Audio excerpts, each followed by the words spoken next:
Hey guys, Dio here with Mythic Multiplayer, and today I wanted to talk about a fascinating fourth wall breaking trading card game that, at least in my awareness of it, went from being something that was just kind of a neat idea to being something so popular that its supply can't keep up with its demand.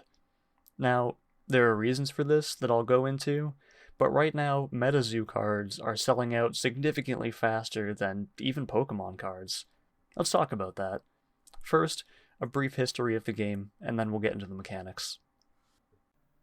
On July 30th of 2020, creator Michael Waddell launched a Kickstarter page seeking $10,000 to begin printing a new TCG with a nostalgic art style straight out of the 90s and a bold new idea: cards with fourth wall breaking effects. This game wouldn't exist in its own fantasy universe separate from ours. It exists in our world, and our actual surroundings would affect how the game plays. The name of the game? MetaZoo, Cryptid Nation. The prefix meta stemming from the idea that these fictional battles interweave with our reality. For example, the sewer alligator can only be contracted in a city, and Piazza Bird's attacks gain plus 50 damage if there's a fire within eyesight, such as, say, a candle flame. Cryptid Nation comes from the inspiration for the creatures of the game. North American cryptids, such as Mothman, who has become a sort of mascot for the game, Bigfoot, Chupacabra, the Jersey Devil, and many more. Within 1 day of launching his Kickstarter campaign, Mike's goal was already 30% funded. It would go on to meet its $10,000 goal on August 9th, only 10 days after launching. In the campaign's 1-month span, 255 backers had pledged $18,249. In March of 2021, special Kickstarter edition product began shipping exclusively to campaign backers. The only notable difference between these cards and the first edition printing is the Kickstarter logo printed in the bottom right of the card art, but if you're a card collector, then you understand how such a small difference can make something so much more valuable. When the campaign was active, you could get yourself a Kickstarter first edition booster box for a pledge of $50. Kickstarter First Edition booster boxes now, as of the writing of this video, sell for over $4,000 on the second-hand market. Only 2,500 Kickstarter First Edition booster boxes were ever printed, with 385 of those boxes being non-alternating. This would be rare enough as is, but as a lot of people have opened their Kickstarter boxes, we know that there are even fewer than 2,500 sealed boxes out there. While owning a Kickstarter box is a pipe dream for the 99% of us, I personally was lucky enough to get a first edition booster box for just a little bit above MSRP, and even those non-Kickstarter boxes are selling for triple what I paid. Alongside booster boxes were release event boxes, spellbooks, comparable to Pokemon's Elite Trainer boxes, tribal theme decks, and blister packs that came with a booster pack, a Mothman promo card, and a coin. Sadly, all first edition product is long gone, unless you want to pay some insane markups on auction sites. Promo cards are sometimes released on the MetaZoo Games website, but just the other day I personally witnessed as 3 promo cards went up for sale and then sold out, about 6,000 total promo cards in practically a minute. The problem is likely that Mike and his team simply couldn't have predicted that their game would explode in popularity, and not enough product was ordered for printing to satisfy consumer demand. Hopefully going forward, as MetaZoo expands globally, there will be enough for everyone. In October 2021, MetaZoo's second set, Nightfall, will be released, and I imagine the base set will eventually enter unlimited printing as well. At the moment, it's simply a waiting game. The silver lining to all of this is that if you actually just want to play the game, there is a way. If you own the game Tabletop Simulator on Steam, you can download the official MetaZoo deck testing table from the workshop. This is what you've been watching throughout the course of this video, actually. If you don't own Tabletop Simulator already, it can be purchased on Steam for $20, and workshop content is free to download. Once downloaded, you can join the MetaZoo Games Discord server, which I'll link in the description, to meet and play with others. Now that we have some background on what MetaZoo is, let's talk about how to play the game. First, some terminology. MetaZoo is intent on making you feel like there's real magic all around you, and as such doesn't use terminology like decks, players, or even cards. In MetaZoo, the players are called casters, your deck is called your spellbook, the cards in your spellbook are called pages. All MetaZoo cards are referred to as pages. Your hand is your chapter, as in the chapter of a book. Drawing cards is called bookmarking, or bookmarking pages, so you aren't drawing cards from your deck into your hand, you're bookmarking pages from your spellbook to your chapter. The play area is called the Battleground, and the part of the Battleground into which cards are played and used is the arena. Each caster must have a spellbook consisting of at least 40 pages. There's technically no stated upper limit on how many pages you can have, but you must be able to shuffle your spellbook. You may also have a side deck of 15 pages, and between multiple matches against the same opponent, you can switch pages between your spellbook and side deck on a 1-to-1 basis. So, you can switch pages between decks, but the spellbook and the side deck have to have the same amount of cards that they started with when you're finished. At the beginning of a match, casters determine who takes the first turn by predicting the outcome of a coin flip or a die roll. Each caster shuffles their spellbook and then bookmarks 7 pages. If desired, either caster can take a mulligan. If you don't like the pages that you drew, you can shuffle them back into your spellbook and bookmark again, -1 page. So on your first mulligan, you'll bookmark 6 pages instead of 7. You can continue to take mulligans, bookmarking 1 less page each time. Now, let's take a quick look at the anatomy of a page. Starting at the top left and going clockwise, we have the set and rarity symbol. This tells you what set the page is from, and is marked either bronze, silver, or gold rarity. Next to that, we have the page type and the tribe it belongs to. Some pages will have bonus effects when played with pages of the same tribe. Under that, we have the name of the page. To the right is the amount of aura it'll cost to contract the page, and how many life points the page has. Below the artwork is the page's metadata. The red number is the attack damage, and to the left of it, the name of the attack. Some pages may have an aura attack advantage symbol, as seen here to the right of the attack name and base damage. Below the attack is flavor text. In the bottom right is the set number, as well as illustrator information. On the bottom left is the addition stamp. Above that is the type advantage symbol. We'll go into type advantage and aura attack advantage later. Under the attack name will be any effects. In the space between the artwork and the attack information are the page's fourth wall effects and/or powers, if any. In the middle left of the page is where terra bonuses are listed, which, again, we'll talk about soon. Above the terra bonuses are the page's traits. And finally, under the name of the page is where it states the maximum number of copies of the page that you may have in your spellbook. Cards, or pages, are divided into 6 different types. Beasties, which are your creatures. Artifacts, which are similar to beasties in that they have life points, traits, abilities, and powers. Spells, which cause immediate effects and are then discarded. Potions, single-use pages similar to spells. Aura, used to contract or summon pages into play. And Terra, which allow you to simulate fourth wall effects if you lack the real-world requirements. If you're familiar with Magic the Gathering, consider aura pages similar to land cards. You play them on your side of the arena, and you can tap or fatigue them to gain aura, which you can then use to contract beasties or use spells or potions. You can play 1 aura page per turn, but you can fatigue as many aura pages as you have in the arena to exponentially gain aura. All aura gained must be used during your turn, however, or you'll lose it when you pass your turn. For example, if I have 5 dark aura and 1 spirit aura, I can contract Mothman into the arena, and then play the Morpheus spell page to inflict sleep on one of my opponent's beasties.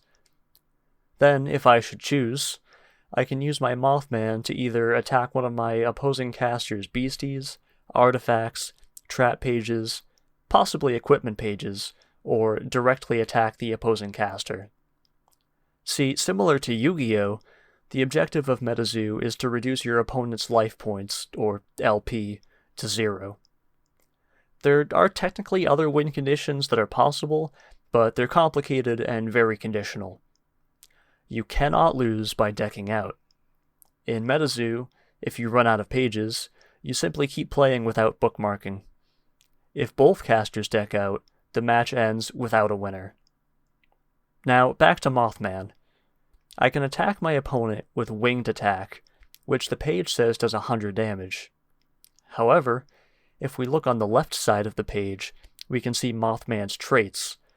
The fourth wall effects of this page state that Mothman deals 25 more damage if it's nighttime, and 25 more damage on top of that if it's in a city, as indicated by the nighttime and city icons overlaid with red 25s.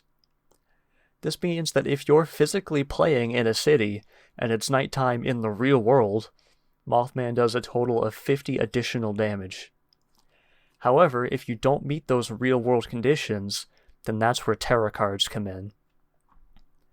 In the middle of the arena are 6 Terra slots, which are shared between casters. Terra cards replicate real-world environments, so if I want to maximize the damage output of my Mothman, I'll contract a nighttime Terra page and a city Terra page. With both of these in play, I can take advantage of my Mothman's fourth wall effects, even if it's daytime in real life and I'm nowhere near a city. Terra pages can be contracted as many times as desired for no aura cost and stay in play until they're cycled out. Since there are only 6 Terra slots in the arena, if a 7th Terra page is played by either caster, it replaces the Terra page in slot 1. Since the Terra slots are shared by casters, the Terra pages in play activate fourth wall effects for all casters in the game, not just the caster who played them. These fourth wall effects are MetaZoo's claim to fame and what makes it so unique as a card game. Another interesting example of fourth wall effects is the page Bigfoot, who gains the traits Invisible and Magic-Proof if you're within 5 miles of a forest. It also gains plus 25 damage, and just like with Mothman and the City or Nighttime Terra pages, we can activate these effects on Bigfoot by playing a Forest Terra page if we aren't near a forest in the real world. Now let's take a look at an example of combat. I decided to directly attack the opposing caster with my Mothman. The opposing caster can now use any number of their beasties as defenders by fatiguing them. They then choose one attack on one of their defenders, and that defender becomes the primary defender. If the opposing caster doesn't declare any defenders, then the attack proceeds to the original target. In this case, let's say the opposing caster defends with Chibi and Piazza Bird. I, as the controller of the attack, must allocate my Mothman's 150 damage between all defenders in multiples of 5. In this particular case, it's a moot point, since Mothman's attack does enough damage to send both defenders to Limbo.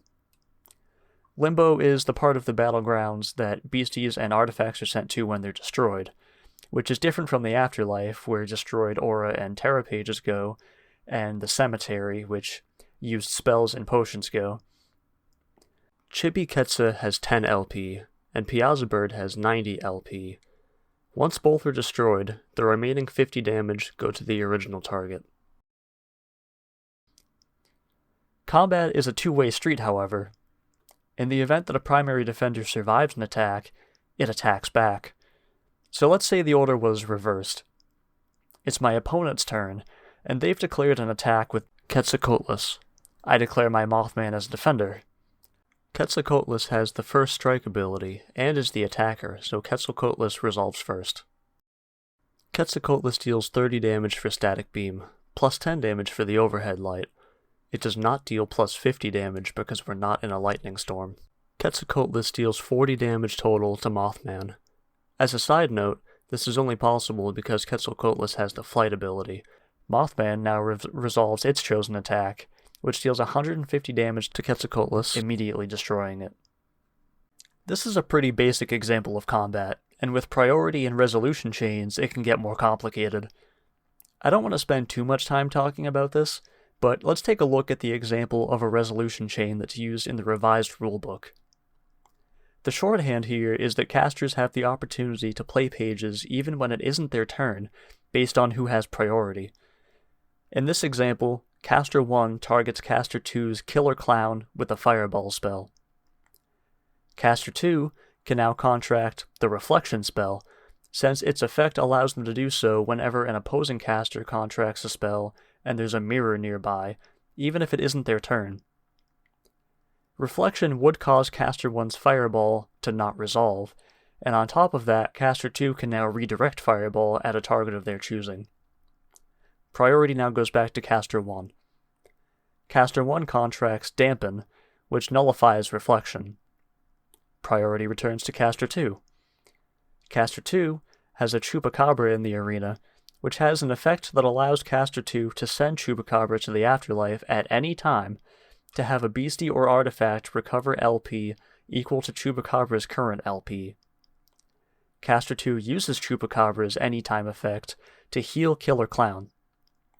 Priority returns to Caster 1, who chooses not to take any more actions. Now the resolution chain begins, in the reverse order of the way the pages were played. So Chupacabra's effect recovers Killer Clown's LP to 40, Dampen stops Reflection from resolving, and finally, Fireball deals 25 damage and inflicts the burn status to Killer Clown. Speaking of status effects, let's take a quick look at them. Frozen, Burn, Poison, Paralyze, Sleep, Scared, and Confusion. Feel free to pause the video here to read their effects. You can also read this in the revised rulebook, which I'll have linked in the description. We also haven't discussed type advantages yet, as it hasn't come up in our combat examples. Here are some charts to help you understand what types are more effective against other aura types. If you have the type advantage, you deal plus 20 damage when attacking. Specific attacks can also be more effective against specific types, as indicated by these aura icons next to the attack damage indicator on a page. In this example, Fresno Nightcrawler's Cosmic Orb attack deals 50 base damage, but then also deals plus 20 damage to dark aura types. Type advantages and attack advantages can stack, giving you plus 40 damage if both are in effect. Take a look at these charts to understand type effectiveness between aura types. The gray box is neutral. Cosmic has advantage over Spirit and has no weaknesses itself. Light and Dark are strong against and weak to each other. Dark and Spirit are also strong against and weak to each other. Flame is strong against Forest and Frost, which are strong against Water. Water is strong against Ground. Ground is strong against Lightning. Lightning is strong against Water, and Water is strong against Flame. Finally, an overview of traits. Beasties and artifacts can have them, and their symbols will be listed on the left side of the page above the fourth wall effect symbols. Looking at Mothman, we can see that its traits are Flight, which makes Mothman only targetable by other beasties with Flight, and Fear. When a beastie with the Fear trait is contracted, the caster targets a beastie and flips a coin. If heads, the targeted beastie is sent back to its owner's chapter. There are a lot of traits to cover, which, again, you can pause the video here to read through them, or read them in the revised rulebook, which will be linked below. That was a ton of information to cover, but hopefully you'll walk away from this video with a much better understanding of what MetaZoo is and how to play it. This is such a fun and unique game, and the MetaZoo team is extremely passionate about their game and have plans to expand it for years to come. So hopefully you'll check it out, and maybe even join us in the MetaZoo Games Discord server to meet and play with us. If you found this video to be informative, it would be incredibly helpful to me if you left a thumbs up, and please consider subscribing for more gaming content. I cover video games and trading card games, and I'm very passionate about them. I've also got a partner Discord server, which I'll link in the description, where we have community game nights to play games like Among Us and Jackbox and such. I've got a partnered Twitch channel, and I'm on Instagram and Twitter and all those social medias as well, so my links will be in the description. I'm Mythic Dio on everything, so I'm easy to find if you want to hit me up or leave a follow. But that's going to be all from me today. I've been Dio with Mythic Multiplayer. Thank you so much for watching, liking, and subscribing, and I hope to see you in the next one.